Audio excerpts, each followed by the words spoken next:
is not a time off from being a captain. Even though my boat has stayed here for the whole time and I don't plan on ever moving this boat, I love it.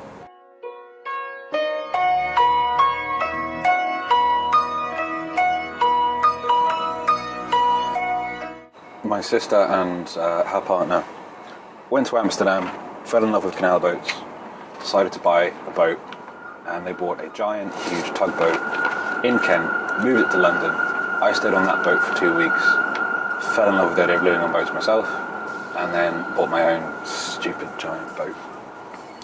That's pretty much it, which started off as an empty shell which resembled a giant bathtub, and I spent the last 4 years turning it into a 5-bedroom house. For the first 10 days when I was building, I could afford to pay a carpenter, and I paid him for 10 days to work with me, and I watched him like a hawk, and that was it. Other than that, there's been lots of people around and about who've helped me here and there. A huge help was a guy called Jack, he stayed with me for almost a year actually, and he turned up on my boat like 6 months after I bought it. And I hadn't left the boat in a week, and I hadn't eaten because I didn't have any money, and there was so much for to do that I hadn't stepped foot on land, and I was going absolutely insane. And he stepped foot on my boat, and I think I just cried on him. I don't know what I'm doing. And he took me to the pub, and he bought me dinner, and he bought me a pint, and he said, "David, I'm moving in with you because you need help." And I spend most of my time building on this boat, actually fixing mistakes that I made 4 years ago. I didn't know what I was doing.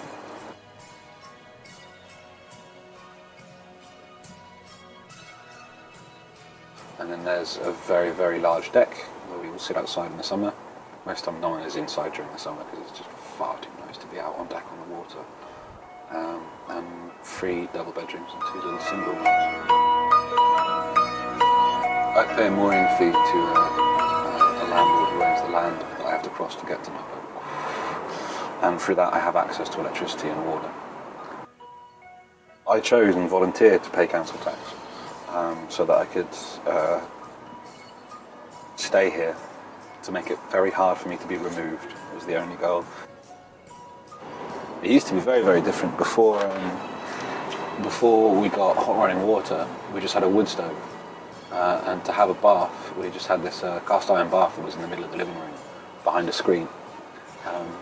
And we'd just heat water on the wood stove, just pour it into the bath until it was done. It took like an hour to heat up water to run a bath. Lots of other people were very happy they could just turn a tap and hot water would come out, but I kind of felt like I hadn't earned it. It just kind of felt like cheating. It's an odd and on-running thing. The nicer the boat is getting, the less I have to do here, and I kind of feel like it's taken away a little bit from how I live. I made life too easy. Sometimes I don't feel like I've earned it. At least with the central heating, I do have to keep topping it up with coal, and that makes me feel like I'm attached to it. But I feel like when you live in a house and these things are just given to you, you take fully for granted how difficult it is for this to happen.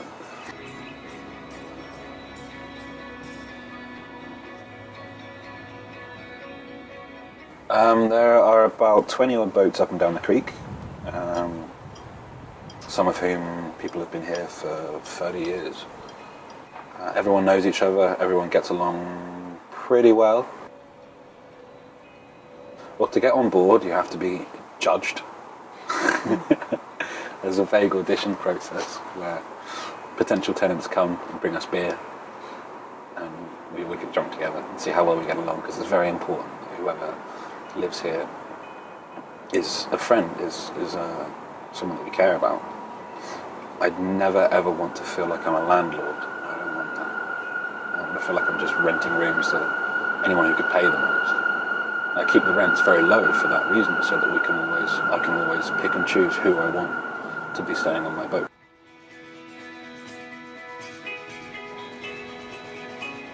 I love living in a community. It makes me very happy. I couldn't live any other way.